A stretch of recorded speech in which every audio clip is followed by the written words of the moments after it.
"Take a nice walk," my husband James called out mockingly from the driver's seat, his family laughing along with him. I stood there in disbelief, one hand on my 8-month pregnant belly, as their luxury SUV pulled away from the remote gas station. The blazing Florida sun beat down as I watched their taillights disappear, headed toward their beach resort vacation without me. My name is Kayla Thompson, and until that moment, I thought I knew what betrayal felt like. But watching my husband of 3 years abandon his pregnant wife at a gas station in the middle of nowhere, that was a whole new level of cruelty. His mother Diana and sister Ashley were in the back seat, and I could still see their smirking faces as they drove off.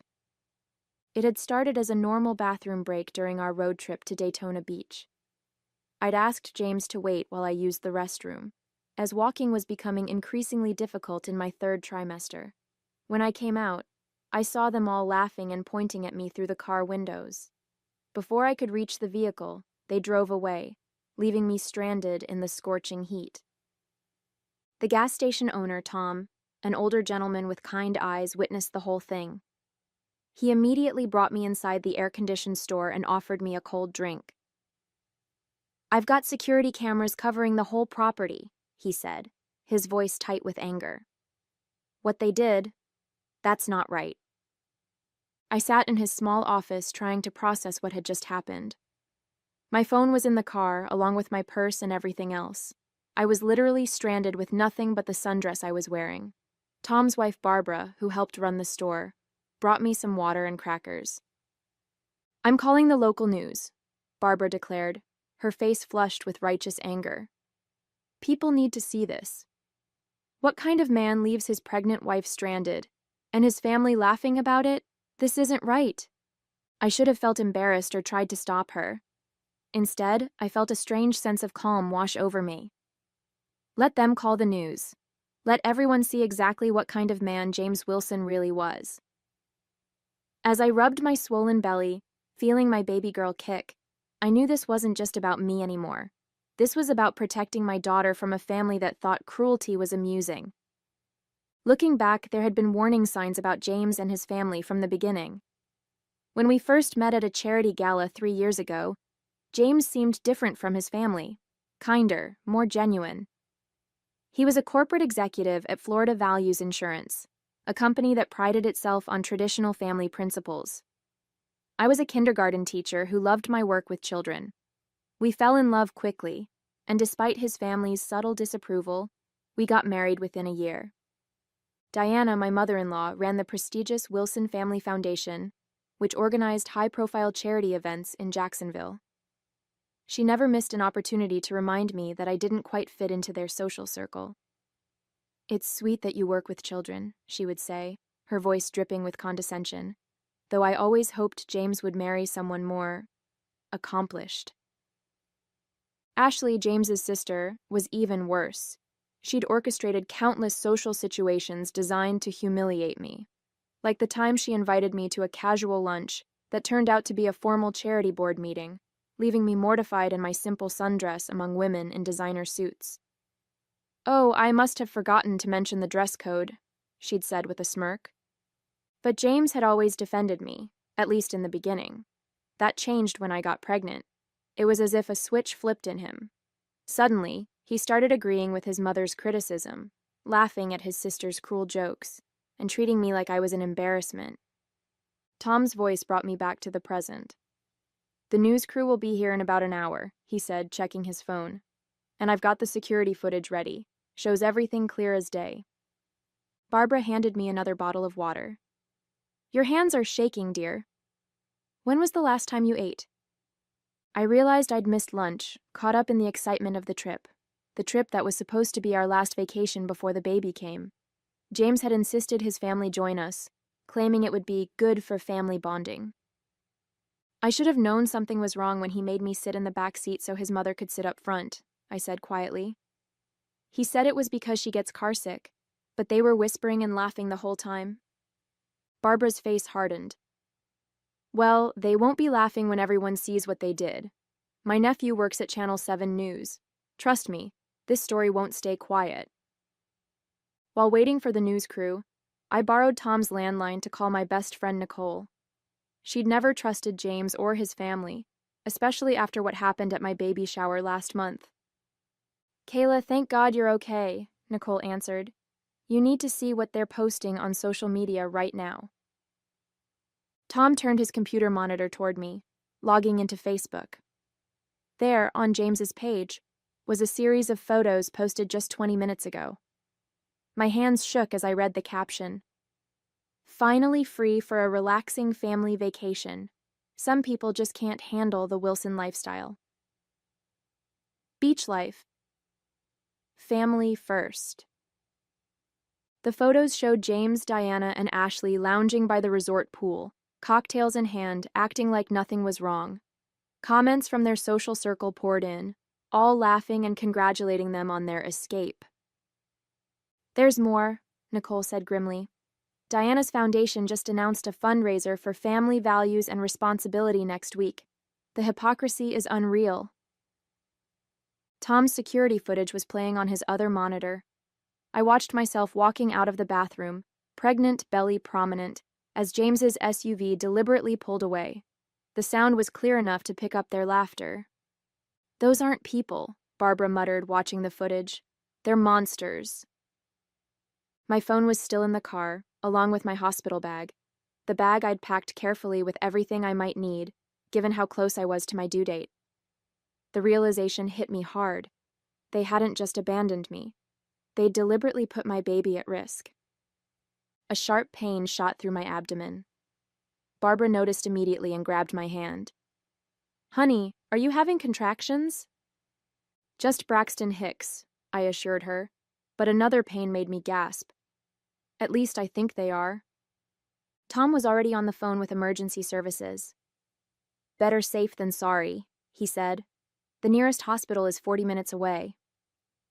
As if on cue, a local news van pulled into the parking lot. The reporter, a woman named Jennifer Parker, took one look at my condition and made an executive decision. "We're getting you to the hospital first," she said firmly. "We can do the interview there. This story isn't just about abandonment anymore. It's about endangering an unborn child." As they helped me into the news van, I saw more media vehicles approaching. Apparently, the story had already caught attention. My hands shook as another contraction hit, this one stronger than before. "The doctors will take good care of you," Jennifer assured me, holding my hand as they drove. "And we'll make sure everyone knows exactly what kind of people the Wilsons really are." Looking out the window at the gathering media circus, I realized this had become much bigger than just me. Sometimes, the worst moments in our lives lead to unexpected justice. The hospital's maternity ward became an unexpected headquarters for what was quickly turning into a viral news story. My contractions had subsided.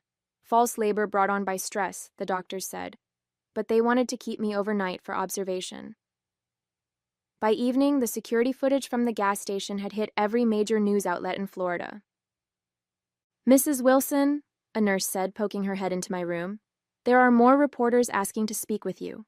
Should I send them away?" I was about to answer when my phone lit up. Nicole had brought it to me after retrieving it from the resort where James and his family were staying.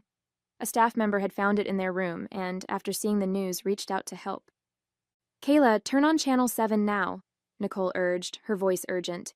"They're interviewing Diana at the resort." The nurse helped me find the right channel. There was my mother-in-law, perfectly coiffed in her designer resort wear, trying to spin the story.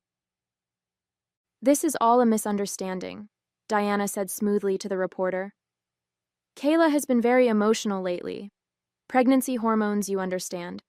She asked for some time alone, and we respected her wishes." The reporter wasn't buying it. "We have security footage showing your son and your family laughing as you drove away. Mrs. Thompson had no phone, no purse, and was 8 months pregnant in 95-degree heat. How do you explain that?" Diana's composed facade cracked slightly. "The footage must be misleading. Our family foundation has always stood for traditional values." The feed cut to the security video, showing their SUV pulling away as they laughed. The audio was crystal clear. "Take a nice walk," James's mocking voice rang out. My phone started buzzing with notifications. The Wilson Family Foundation's social media pages were being flooded with outraged comments. Their major donors were publicly withdrawing support. James's company, Florida Values Insurance, was trending on Twitter. "Your story's gone national," Jennifer Parker said, walking into my room with her camera crew.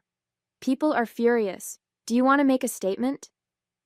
I thought about James and his family, probably still lounging by the pool, thinking they were untouchable. I thought about other women who might be trapped in situations with people like them. "Yes," I said, sitting up straighter in the hospital bed. "I want to talk about what happened." The interview was raw and honest. I described how James's behavior had changed during my pregnancy, how his family had orchestrated this vacation to humiliate me.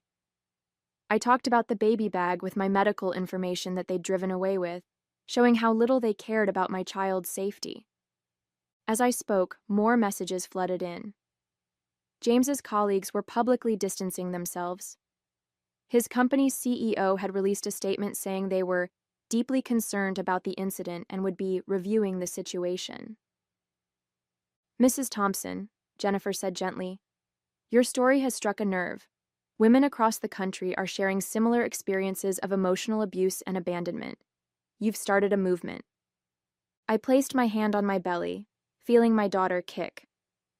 "I'm not doing this for revenge," I said to the camera.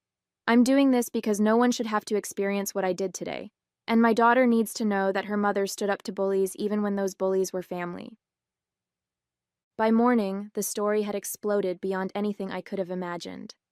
Tom, the gas station owner, appeared on a national morning show, sharing how his security cameras had captured not just the abandonment, but a disturbing conversation before I'd come out of the bathroom.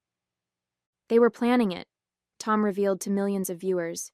The audio picked up the mother-in-law saying, "This will teach her to embarrass our family." They were laughing about leaving a pregnant woman stranded. Who does that? Nicole rushed into my hospital room, her face flushed with news. "Kayla, you need to see this. Someone leaked emails from Diana's foundation." She held up her tablet, showing me internal communications from the Wilson Family Foundation. The emails revealed a calculated campaign to isolate me from James, with Diana explicitly stating that a pregnant kindergarten teacher wasn't Wilson material. But the real bombshell came from Ashley's leaked texts to James. "Once the baby's born, we'll have grounds to claim she's an unfit mother. Your position at Florida Values Insurance and Mom's Foundation connections will make sure we get custody." The revelation hit me like a physical blow. This wasn't just about humiliating me. They'd been planning to take my baby. "Mrs. Thompson?" A man in a suit appeared at my door, introducing himself as Michael Roberts, Florida Values Insurance's Chief Ethics Officer. "May I speak with you privately?" After Nicole stepped out, he got straight to the point. "We've terminated James's employment, effective immediately. Our company cannot be associated with someone who would endanger a pregnant woman and deliberately plan to separate a mother from her child." He handed me a folder. "These are screenshots from James's company email, showing he used corporate resources to research custody lawyers specializing in maternal fitness cases. We're turning everything over to your legal team." My hands shook as I read through the documents. James had been laying groundwork for months, documenting every small mistake I made, planning to use my emotional instability against me. "One more thing," Michael added, his expression grave.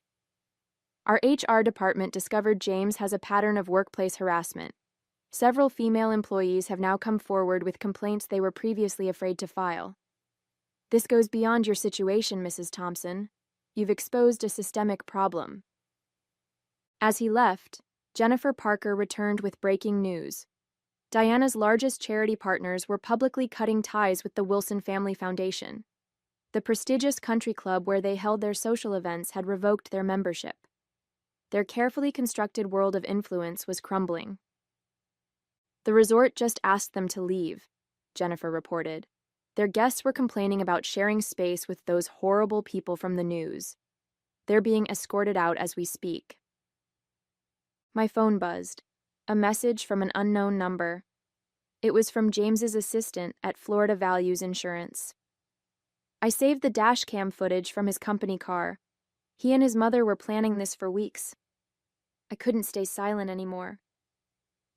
I looked out my hospital window at the gathering media crews, thinking about how quickly truth can come to light.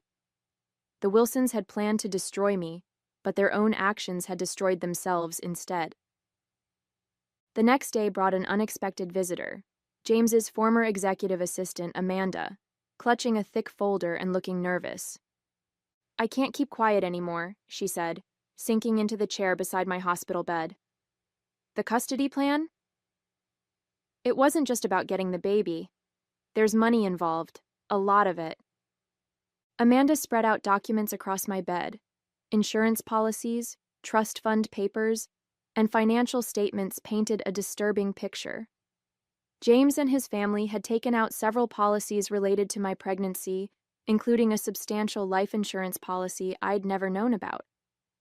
"They were planning to paint you as unstable," Amanda explained, her voice shaking. "The abandonment wasn't just cruelty, it was meant to provoke a stress reaction they could document. If you'd gone into labor at that gas station..." The implications made me feel ill. Nicole, who had been quietly listening, spoke up. "We need to get this to the FBI. This isn't just a viral news story anymore. It's attempted insurance fraud." Jennifer Parker arrived just as we were reviewing the documents. "We need to be careful how we handle this," she advised. "The Wilsons still have powerful friends. They're already trying to spin this as a publicity stunt." As if on cue, my phone lit up with a notification. Diana had posted a video statement on the Foundation's website, tears streaming down her perfectly made-up face. "We only wanted to protect our grandchild," she claimed. "Kayla's erratic behavior had us deeply concerned. We never meant..." The video cut off as another call came in, James himself. After conferring with Jennifer and Amanda, I put it on speaker. "Kayla, baby, please," he begged, his voice honey-sweet. "This has all gotten out of hand. Let's talk privately, work things out. Think about our daughter. She needs her father." I thought about the insurance policies, the custody plans, the calculated cruelty. "You're right, James. She does need her father, just not one who would risk her life for a financial scheme." "What are you talking about?" His voice turned sharp. "Be careful what you say, Kayla. Remember who you're dealing with." "No, James. Remember who you dealt with. A kindergarten teacher who knows how to document everything, who has witnesses, security footage, and now your own paper trail, who has the national media watching every move you make." The line went silent for a moment. When he spoke again, the fake sweetness was gone. "You'll regret this. My family..." "Your family is finished," I cut in. "Check your phone. The FBI just announced an investigation into the Foundation's finances. Apparently someone sent them some very interesting documents." Amanda smiled grimly as she hung up her own phone. "The federal agents just arrived at the motel where they're staying," she reported. "The insurance company's fraud division is cooperating fully." I rubbed my belly, feeling my daughter kick strongly. "She's going to grow up knowing her mother stood up to bullies," I said softly. "That's worth more than any trust fund." Jennifer's camera crew captured the moment the FBI led Diana out of the motel in handcuffs, her perfectly crafted image crumbling as she faced the consequences of her actions. Sometimes justice comes in unexpected ways. 1 week later, I sat in my hospital room cradling my newborn daughter Lily, who had decided to make her entrance 2 weeks early, perfectly healthy and beautiful. The TV mounted on the wall played coverage of the Wilson family's downfall. "Breaking news: federal investigators have uncovered a pattern of insurance fraud at the Wilson Family Foundation," the anchor announced. "Sources say the attempted exploitation of a pregnant woman was just the tip of the iceberg." The footage cut to James being led out of his lawyer's office in handcuffs, no longer the polished executive but a desperate man facing federal charges. Diana's foundation was being dissolved, its assets frozen. Ashley's social connections had evaporated overnight. Tom and Barbara from the gas station had sent flowers, along with a note. "Your daughter has a strong mother. That's worth more than any fancy family name." Nicole helped me adjust Lily's blanket as we watched James's company CEO make a statement. Florida Values Insurance is establishing a fund for victims of domestic manipulation and financial abuse. The seed money comes from the bonus we withdrew from James Wilson upon his termination. I looked down at Lily, sleeping peacefully in my arms. She would grow up knowing her mother's strength, not her father's cruelty. Sometimes the best revenge isn't about getting even, it's about breaking free and building something better from the ashes. 3 months later, I returned to my kindergarten classroom, greeted by supportive parents and administration that had stood by me throughout the ordeal. On my desk sat a framed newspaper article. Gas station abandonment case leads to new state law. The Thompson Protection Act now made it a felony to deliberately abandon a pregnant woman in dangerous conditions. Diana's crocodile tears at her sentencing hadn't swayed the judge, who cited her calculated cruelty in handing down a 5-year sentence for insurance fraud. James and Ashley faced similar consequences for their roles in the scheme. My story had become a catalyst for change. Florida Values Insurance had hired me as a consultant for their new family protection initiatives. The speaking invitations poured in. Women's groups, corporate ethics panels, law enforcement training sessions. But my favorite moments were still in my classroom, teaching my young students about kindness and standing up to bullies.